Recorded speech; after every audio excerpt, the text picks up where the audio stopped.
கோட்டபாயாவின் உத்தரவுக்கு தடை விதித்தது நீதிமன்றம். அரசாங்கத்துக்குள் உருவாகியுள்ள கொரோனா கொத்தணி, ஜேபிபி குற்றச்சாட்டு. இலங்கையில் மேலும் 8 பொருட்களுக்கு தடை, மஹிந்த அமரவீர தெரிவிப்பு. பயண கட்டுப்பாடு தொடர்பில் வெளியான புதிய அறிவிப்பு. கோத்தலாவல சட்டப்பேரவை எதிர்க்கப் போவதில்லை, பொன்சேகா சபையில் தெரிவிப்பு. கொச்சிக்கடை தேவாலயம் மீது தாக்குதல் நடாத்தியவரின் தந்தை சகல குற்றச்சாட்டுகளிலும் இருந்து விடுதலை.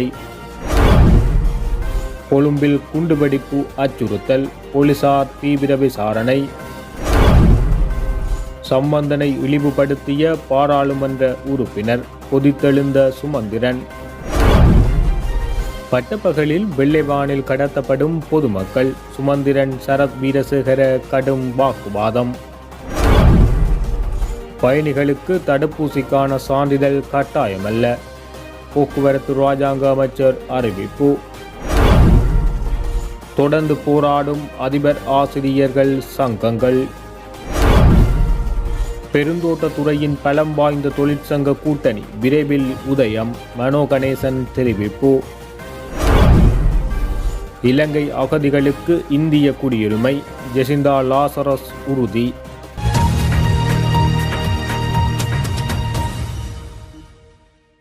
பயங்கரவாத தடை சட்டத்தின் கீழ் ஜனாதிபதி கோட்டபாய ராஜபக்சவினால் பிறப்பிக்கப்பட்ட கடும் அடிப்படைவாத கொள்கைகளிலிருந்து மீட்கும் உத்தரவு அமுல்படுத்தப்படுவதை இடைநிறுத்தும் வகையில் உச்ச நீதிமன்றம் உத்தரவு பிறப்பித்துள்ளது. ஜனாதிபதியின் உத்தரவு அமுல்படுத்தப்படுவதனை தடுக்கும் வகையில் இடைக்கால தடை உத்தரவு பிறப்பிக்குமாறு ஊடகவியலாளர்கள் சிலரும் மனித உரிமை செயற்பாட்டாளர்களும் நீதிமன்றத்தில் மனு தாக்கல் செய்திருந்தனர். மாற்றுக் கொள்கைகளுக்கான மத்திய நிலையத்தின் நிறைவேற்று பணிப்பாளர் கலாநிதி பாக்கியசோதி சரவணமுத்து, ஊடகவியலாளர்களான லக்நாத் ஜெயகொடி, காவிந்திய கிறிஸ்டோபர் தோமஸ் மற்றும் செயற்பாட்டாளர் சிரின் சரூர் ஆகியோர் தாக்கல் செய்த மனு நேற்றைய தினம் விசாரணைக்கு எடுத்துக்கொள்ளப்பட்டதோடு இந்த தடை உத்தரவு எதிர்வரும் 24ஆம் தேதி வரை அமுலில் இருக்கும் என அறிவிக்கப்பட்டுள்ளது. மட்டு பெர்னாண்டோ, ஜசந்த கொட்ட மற்றும் அசல பெங்கப்புலி ஆகிய மூவர் அடங்கிய நீதியரசர்கள் குழாம் இந்த மனுவை பரிசீலனை செய்தது. 1979ஆம் ஆண்டின் 48ஆம் இலக்க பயங்கரவாத தடை சட்டத்தின் கீழ் மார்ச் 12ஆம் தேதி ஜனாதிபதி கோட்டபாய ராஜபக்சவினால் வெளியிடப்பட்ட 221868/2021 இலக்க அதிவிசேட வர்த்தமானி அறிவித்தலின் ஊடாக சட்டத்தின் 10(27) கீழ் கடும் அடிப்படைவாத கொள்கைகளிலிருந்து மீட்கும் உத்தரவு என்ற தலைப்பில் ஒரு விதிமுறை அறிவிக்கப்பட்டது. அந்த விதிமுறையின் கீழ் எந்தவொரு நீதித்துறை செயல்முறை அல்லது சான்றுகள் இல்லாமல் எவரையும் கைது செய்து புனர்வாழ்வு என்ற பெயரில் தடுத்து வைக்க முடியும் என மனுதாரர்கள் சுட்டிக்காட்டியுள்ளனர். மேலும் தனிநபர் சுதந்திரத்துக்கான அரசியலமைப்பு உரிமை மற்றும் அடிப்படை மனித உரிமைகளுக்கு கடுமையான அச்சுறுத்தலாக அமைந்துள்ளதாக மனுதாரர்கள் இதன்போது குறிப்பிட்டுள்ளனர். எனவே அந்த விதிமுறைகள் அரசியலமைப்பின் பிரிவு 10 படி மற்றும் 17 ஆகியவற்றை நேரடியாக மீறுவதால் இந்த மனுவை விசாரணைக்கு எடுப்பதோடு தொடர்புடைய விதிமுறைகள் தங்களின் மற்றும் நாட்டின் மக்களின் அடிப்படை உரிமைகள் மீறப்படுவதாக அமைந்துள்ளதால் இந்த விதிமுறைகள் அமுல்படுத்தப்படுவதை தடுக்கும் இடைக்கால உத்தரவு பிறப்பிக்கப்பட வேண்டும் என மனுதாரர்கள் கோரியுள்ளனர். புதிய விதிமுறைகள் பாராளுமன்றத்தில் முன்வைக்கப்பட்டு முறையாக நிறைவேற்றப்பட்டதா என்றும் மனுவில் கேள்வி எழுப்பப்பட்டுள்ளது. மனுதாரர்கள் சார்பில் பிரோன் கொரையோ, சுரேன் பெர்னாண்டோ, பிரஸ்தி ஹேவமான் மற்றும் மஞ்சுள பாலசூரியா ஆகியோர் முன்னிலையாக இருந்தனர். மேலதிக சொலிசிட்டர் ஜெனரல் நெரின் புலே மற்றும் அரச தரப்பு சட்டத்தரணி அவந்தி பெரேரா ஆகியோர் சட்டமா அதிபர் சார்பில் முன்னிலையாக இருந்தனர். இன்று ஆளும் கட்சியில் பல எம்பிக்கள் கொரோனா தொற்றுக்குள்ளான நிலையில் அரசாங்க கொரோனா கொத்தணி உருவாகியுள்ளதாக ஜேபிபி குற்றம் சாட்டியுள்ளது. பாராளுமன்ற உறுப்பினர் விஜித ஹேர தெரிவிக்கையில், ஆசிரியர்கள் நடாத்திய போராட்டங்களின் விளைவாக ஆசிரியர் கொத்தணி குறித்து அரசாங்கம் எச்சரிக்கை விடுத்தது. எனினும் ஒரு சில அமைச்சர்கள் கோவிட் தொற்றால் பாதிக்கப்பட்ட நிலையில் அரசாங்க கொத்தணி உருவாக்கம் குறித்து கவலையாக இருக்க வேண்டும் என தெரிவிக்கப்பட்டுள்ளது. விவசாய அமைச்சர் மஹிந்தானந்த அலுத்கமேவுக்கு கோவிட்-19 தொற்று இருப்பது உறுதி செய்யப்பட்டுள்ளதாக அவர் குறிப்பிட்டுள்ளார். அதே நேரத்தில் எரிசக்தி அமைச்சர் உதய கமன்பிலவும் பாதிக்கப்பட்டுள்ளதாக தெரிவிக்கப்படுகின்றது. இதற்கிடையில் அமைச்சர் பிமல் பீரவன்சவும் அவரது சில பாதுகாப்பு அதிகாரிகளும் கோவிட் இருப்பது உறுதி செய்யப்பட்டதை அடுத்து தம்மை தனிமைப்படுத்திக் கொண்டுள்ளனர். அரசாங்க அமைச்சர்கள் பாதிக்கப்பட்டுள்ள நிலையில் போராட்டங்கள் காரணமாக இது அரசாங்க கொத்தணி என்ற பிஜித ஹேரத் இன்று பாராளுமன்றத்தில் தெரிவித்துள்ளார். செவ்வாய்க்கிழமை உடல்நலக்குறைவு ஏற்பட்டதாகவும் விரைவான ஆன்டிஜன் சோதனை எடுக்க முடிவு செய்ததாகவும் அலுத்கமே தெரிவித்திருந்தார். அவர் பரிசோதித்ததில் அவருக்கு தொற்று இருப்பது தெரிய வந்தது. எரிசக்தி அமைச்சர் உதய கமன்பில தனது அமைச்சரகம் ஆகஸ்ட் 6 வெள்ளிக்கிழமை வரை மூடப்பட்டிருப்பதாக இந்த வார தொடக்கத்தில் தெரிவித்தார். அவரது ஆன்டிஜன் சோதனை எதிர்மறையாக பதிவு செய்யப்பட்டதால் அவர் தனிமைப்படுத்தப்பட்டதாக தெரிவித்தார். சுற்றுச்சூழலுக்கு தீங்கை ஏற்படுத்தும் மேலும் 8 பொருட்களை தடை செய்வது தொடர்பான அமைச்சரவை பத்திரத்தை அமைச்சரவையில் சமர்ப்பிக்க உள்ளதாக சுற்றாடல் அமைச்சர் மஹிந்த அமரவீர தெரிவித்தார். பாராளுமன்றத்தில் நேற்று இடம்பெற்ற சுற்றாடல் துறை அமைச்சர் ஆலோசனை கூட்டத்தில் அவர் இதனை தெரிவித்துள்ளார். பொலித்தீன் பைகள், பிளாஸ்டிக், இடியப்பத்தட்டு, கோப்பைகள், கரண்டிகள் உட்பட மேலும் 8 பொருட்கள் தடை செய்யப்பட உள்ளது எனவும் உணவை பொதியிடுவதற்கு பயன்படுத்தப்படும் பொலித்தீன் தாள்களை தடை செய்யும் சட்டம் எதிர்வரும் செப்டம்பர் 1 முதல் கடுமையாக நடைமுறைப்படுத்தப்படும் என அமைச்சர் இங்கு வலியுறுத்தியுள்ளார். இது தொடர்பான சுற்றி வளைப்புகளை அதிகரிக்குமாறு அவர் அதிகாரிகளுக்கு பணிப்புரை விடுத்துள்ளார்.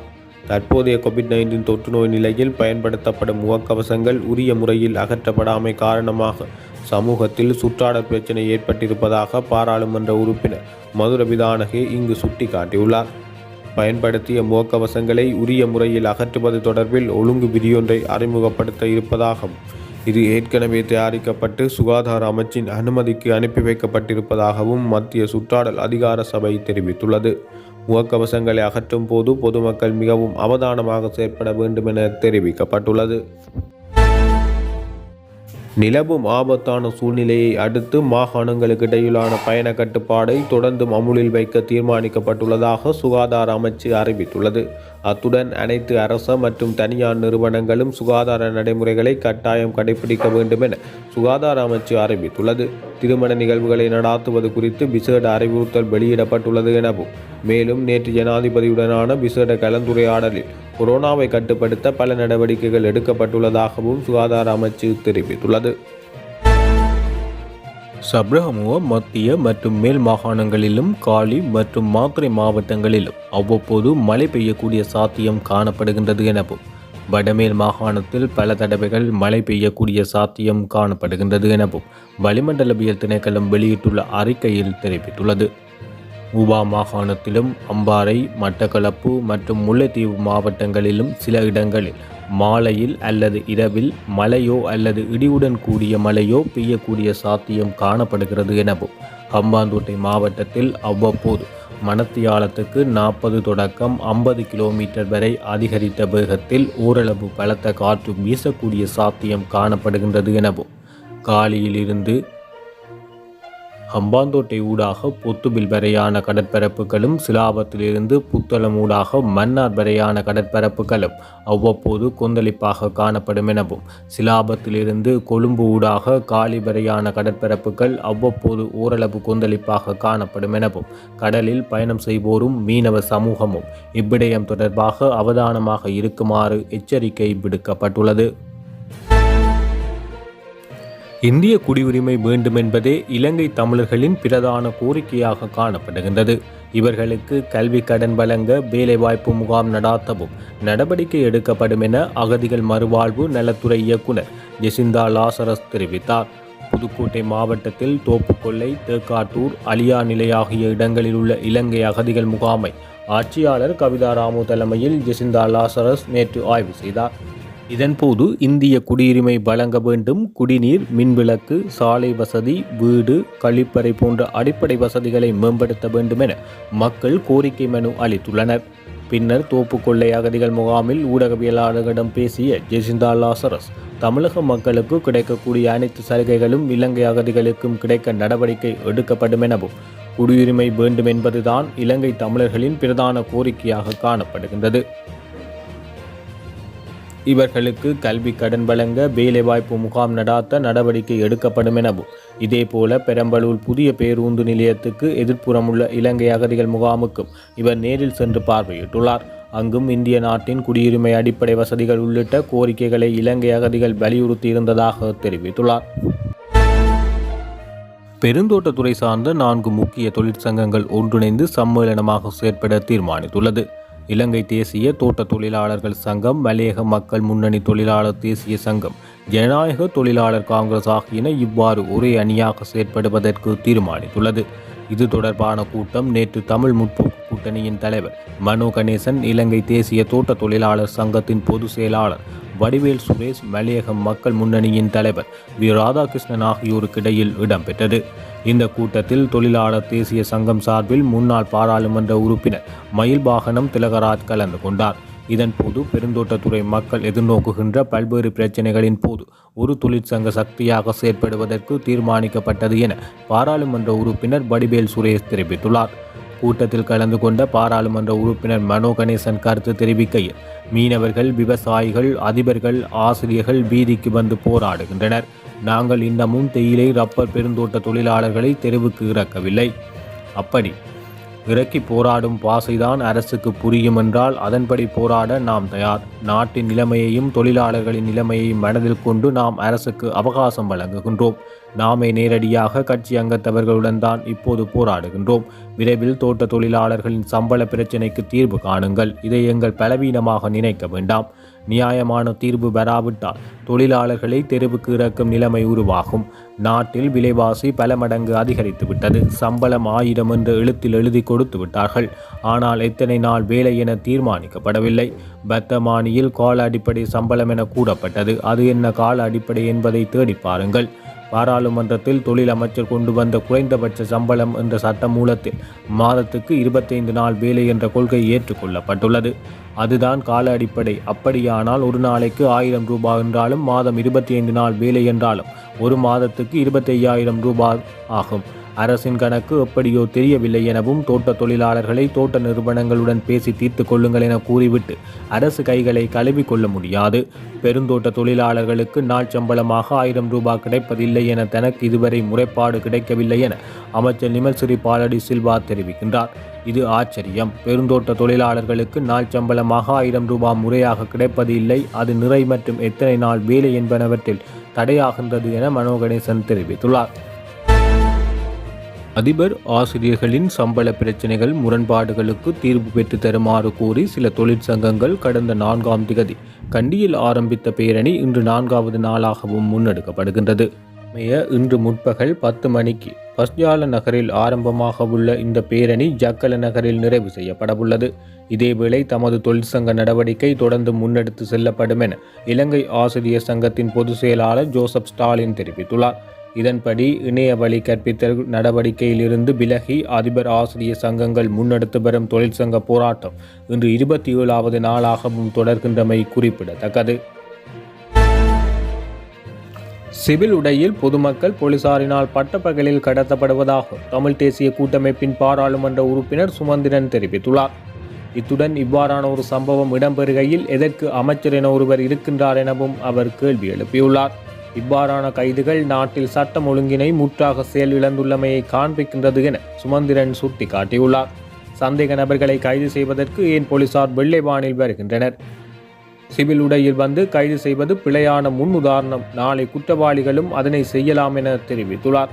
ஏன் அவர்கள் சிவில் உடையில் வருகின்றனர்? ஏன் அவர்கள் வெள்ளைவானில் வருகின்றனர்? நீங்கள் வெள்ளைவான் கலாச்சாரத்தை நாட்டுக்கு நினைவுபடுத்துவதற்கு முயற்சிக்கின்றீர்களா என கேள்வி எழுப்பியுள்ளார். நாங்கள் முன்னர் செய்தோம், அதனை மீண்டும் கொண்டு வந்திருக்கின்றோம் என நாட்டுக்கு தெரிவிக்க முயல்கிறீர்கள் எனவும், நீங்கள் மக்கள் மத்தியில் அச்சத்தை ஏற்படுத்த முயல்கிறீர்கள் எனவும், அதற்காகவே நீங்கள் இதனை செய்கின்றீர்கள் என சுமந்திரன் சபையில் தெரிவித்துள்ளார். பாராளுமன்ற உறுப்பினர் சுமந்திரன் பொது பாதுகாப்பு அமைச்சர் சரத் வீரசேகரவின் கருத்துக்களை முட்டாள்தனம் என கூறிய பின்னர் அவருடன் கடும் வாக்குவாதத்திலும் ஈடுபட்டமை குறிப்பிடத்தக்கது. You are trying to get them to kneel down in submission to your whims and fancies.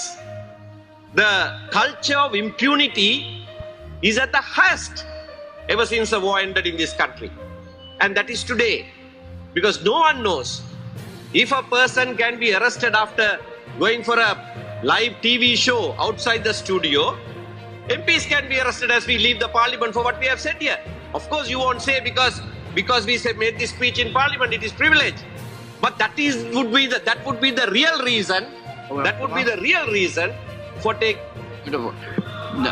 Honorable Deputy Speaker, he mentioned my name in the sense as the Public Secretary Minister. Honorable Sumanthan is talking nonsense statement which has no meaning. I'm just telling you, right? No, that is because you mentioned my name. You mentioned my name, right? Okay. Yeah. No, you criticized me. You criticized me. So you criticized me. You criticized me, and that's why you have the brass to call my speech nonsense. Who are you? Absolute havoc you are wreaking in the country, and you are the brass neck to stand up here and try to answer me. Sit down, please. You speak when you have to speak. You don't answer when questions are raised. All you can say is raise it officially. I am talking about what you are doing today. How you have set the goons on the attack to arrest university academics, to arrest teachers, to arrest trade union leaders not in uniform. If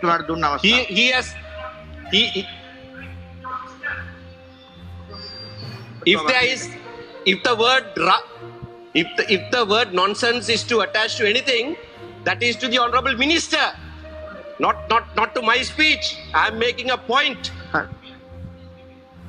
There is no point of order. Ask him to sit down. So all I am saying is that the teachers today are demonstrating on very justifiable ground. They have come out in protest against the Kotalawala Defence University bill. And we saw, 2 minutes. Yes, thank you, sir. And we saw how they were arrested, produced before the magistrate, who enlarged them on bail, and at the gate of the magistrate court, they were bundled into a jeep by this minister's goons and taken to Mullaitivu. What kind of justice is that? Now he walks away, unable to say anything. So, and therefore, the teachers came out in protest. There is a BC Pereira report. He must be going to now organize my arrest as I leave the parliament. There is a BC Pereira report. The BC Pereira report has recommended how anomalies with regard to teachers and principals' salary is to be resolved. That must be implemented. That is all that the teachers are asking. You don't have to attack them like this. You don't have to arrest them for this. You don't have to arrest trade unionists like this. After all, the SLFP, which is a core, which is a foundation of who the government consists of, is based on trade unions and trade union rights. If trade union rights can't be respected by this government, I don't know what they will respect. Thank you. So I'm winding up, sir. Thank you for the opportunity. I'm saying on both these issues, on COVID-19 challenge that the country faces, you have failed. You have made that situation far worse by how you deal with law and order in the country today. Thank you. Today, பொது போக்குவரத்தை பயன்படுத்தும் பயணிகள் கட்டாயம் தடுப்பூசி பெற்றிருக்க வேண்டும் என தீர்மானம் இதுவரை மேற்கொள்ளப்படவில்லை என போக்குவரத்து ராஜாங்க அமைச்சர் திலும் அமுனுகம தெரிவித்துள்ளார். அரசாங்க தகவல் திணைக்களத்தில் நேற்று இடம்பெற்ற ஊடக சந்திப்பில் ராஜாங்க அமைச்சர் இதனை தெரிவித்தார். எதிர்காலத்தில் இந்த நடைமுறை சாத்தியப்படலாம், ஆனால் தற்போது இந்த விடயம் சாத்தியமான விடயம் இல்லை என திலும் அமுனுகம தெரிவித்துள்ளார். பரபரப்பாக இயங்கும் குறித்த சேவையின் போது அனைவரிடமும் தடுப்பூசிக்கான சான்றிதழை பரிசோதனை செய்வது என்பது இயலாத காரியம் என அவர் தெரிவித்துள்ளார். அரசாங்கத்தினால் முன்மொழியப்பட்ட கொத்தலாவல பாதுகாப்பு பல்கலைக்கழக சட்டப்பேரவை எதிர்க்கப் போவதில்லை என எதிர்க்கட்சி பாராளுமன்ற உறுப்பினர் பீல் மார்ஷல் சரத் பொன்சேகா தெரிவித்துள்ளார். நேற்று இடம்பெற்ற குடிவரவு குடியகழ்வு சட்டத்தின் மீதான விவாதத்தில் உரையாற்றிய அவர், இருப்பினும் கல்வி பயில்வதற்கு கட்டணம் வசூலிப்பதை ஏற்றுக்கொள்ள முடியாது என தெரிவித்துள்ளார். இவ்வாறு கட்டணம் வசூலிப்பது ஏழை மாணவர்கள் கல்வி பெறுவதை தடுக்கும் என பீல் மார்ஷல் சரத் பொன்சேகா தெரிவித்தார். பாதுகாப்பு தரப்பினரை விமர்சிப்பதை அங்கீகரிக்கப் போவதில்லை என்றும் ஐக்கிய மக்கள் சக்தியின் பாராளுமன்ற உறுப்பினர் சரத் பொன்சேகா கூறியுள்ளார். இதேவேளை இயற்கை உர பயன்பாட்டினை கொண்டுவர கடுமையான முயற்சியை ஜனாதிபதி கோட்டபாய ராஜபக்ச முன்னெடுப்பதாகவும் குறிப்பிட்டுள்ளார். உயிர்த்த ஞாயிறு தற்கொலை தாக்குதலுடன் தொடர்புடைய தற்கொலைதாரியொருவரின் தந்தையை நீதிமன்றம் குற்றச்சாட்டுகளில் இருந்து விடுதலை செய்துள்ளது. கொழும்பு கொச்சிக்கடை புனித அந்தோனிய தேவாலயத்தின் மீது அலப்தீன் அகமட் முவான் என்ற நபர் தற்கொலை தாக்குதல் நடாத்தினார். தற்கொலை தாக்குதல்தாரியான அகமட் முபானின் தந்தையை கொழும்பு பிரதான நீதவான் புத்திக ஸ்ரீராகல சகல குற்றச்சாட்டுகளிலும் இருந்து விடுதலை செய்துள்ளார். உயிர்த்த ஞாயிறு தாக்குதல் தொடர்பில் தற்கொலைதாரி அகமட் முபானின் தந்தையான அகமட் லெப்பே அலப்தீனை புலனாய்வு பிரிவினர் 1.5 ஆண்டுகளுக்கு மேல் தடுத்து வைத்திருந்தனர் என்பது குறிப்பிடத்தக்கது. இந்த நிலையில் குறித்த நபருக்கு எதிராக சுமத்தப்பட்ட அனைத்து குற்றச்சாட்டுகளில் இருந்தும் விடுதலை செய்வதாக நீதிமன்றம் அறிவித்துள்ளது. கொழும்பு நகரின் சில இடங்களை இலக்கு வைத்து குண்டு தாக்குதல் நடாத்தப்பட உள்ளதாக சமூக ஊடகங்களில் வெளியான தகவல்கள் உண்மைக்கு புறம்பானது என போலீஸ் பேச்சாளர் சிரேஷ்ட பிரதி போலீஸ் மா அதிபர் அஜித் ரோஹன தெரிவித்துள்ளார். வெள்ளவத்தை, தெகிபலை, நுகேகொடை, கல்கிசை மற்றும் மிரிகானை ஆகிய பகுதிகளில் இந்த குண்டு தாக்குதல்கள் நடாத்தப்பட இருப்பதாக போலியான தகவல்கள் பரப்பப்படுவதாகவும் எவ்வாறாயினும் அவ்வாறு வெளியான தகவல்களில் உண்மை இல்லை என குறிப்பிட்டுள்ளார். இவ்வாறான சம்பவம் தொடர்பில் கல்கிசை போலீசார் தொடர்ந்தும் விசாரணைகளை முன்னெடுத்து வருவதாக ஐத்ரோஹன தெரிவித்துள்ளார். தமிழ் தேசிய கூட்டமைப்பின் பாராளுமன்ற உறுப்பினர் எம்.ஏ. சுமந்திரன் கூட்டமைப்பின் தலைவர் ரா சம்பந்தன் குறித்து சமூக வலைதளங்களில் பகிரப்பட்டு வரும் காணொலி ஒன்று தொடர்பாக சிறப்புரிமை கேள்வியை எழுப்பியுள்ளார். பாராளுமன்ற ஊழியர்களின் உதவியுடன் ரா சம்பந்தன் தனது பாராளுமன்ற ஆசனத்தில் வந்தமர்வதை உறுப்பினர் ஒருவர் காணொலி பதிவு செய்து வெளியிட்ட விடயமானது சம்பந்தனின் சிறப்புரிமையை மீறும் விடயம் எனவும் இது தொடர்பில் சபாநாயகர் நடவடிக்கை எடுக்க வேண்டும் என எம்.ஏ. சுமந்திரன் கோரிக்கை விடுத்துள்ளார்.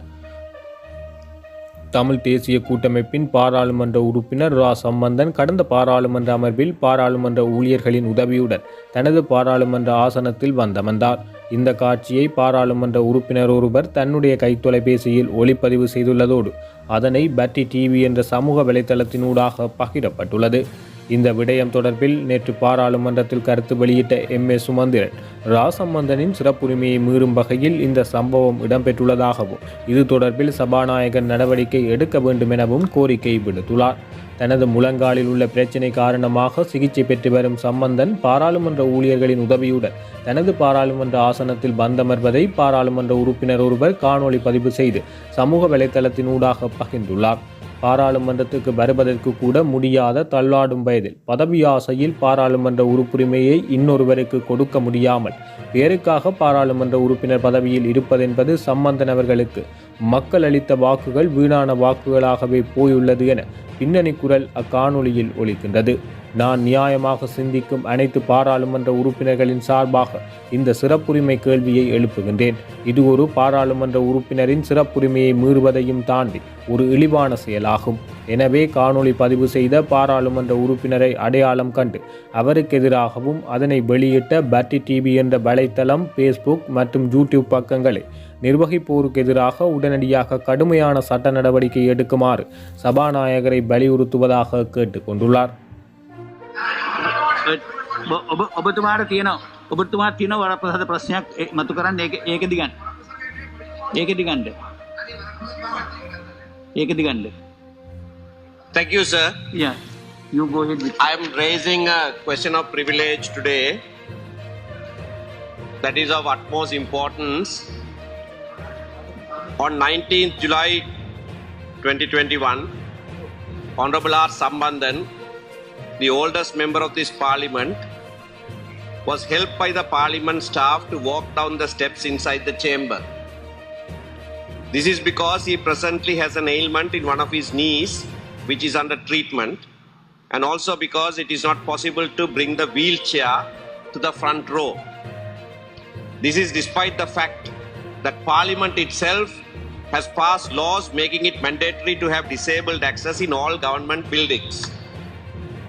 By noon that day, that is 19th July 2021, a Facebook page by the name Batti TV published a video footage of Mr. Sambandhan being helped down the aisle inside the chamber. The voice over stated that Mr. Sambandhan was selfishly occupying a parliament seat without being useful to anyone due to his greed for such position. I have forwarded this video footage to the Secretary General by email yesterday. The above video has been recorded using a phone by another member of parliament. I'm also attaching 2 still photographs. I'm tabling them now. One of which clearly shows the seat from which this video was recorded. That, together with the Facebook page Batty TV, points to one particular member of parliament from the Batticaloa district whose allocated seat is precisely from where the video seems to have been recorded. From the video footage I have provided and from CCTV footages available in parliament, the culprit can easily be identified. இது வளர்ப்பு சரியில்லை, பிள்ளைகளை வளர்க்குற பிள்ளைகளை வளர்த்தது சரியில்லை. I'm raising this question of privilege on behalf of all right-thinking members of parliament who will agree that this is a despicable act which has not just breached the privilege of one member of parliament but that of the whole house. No one with the semblance of culture in him will resort to this kind of guttural behavior. Therefore, I strongly urge the Speaker to take immediate, stern action to identify and punish the person who video recorded this, as well as those who run the website, Facebook page, YouTube channel called Batty TV. Thank you.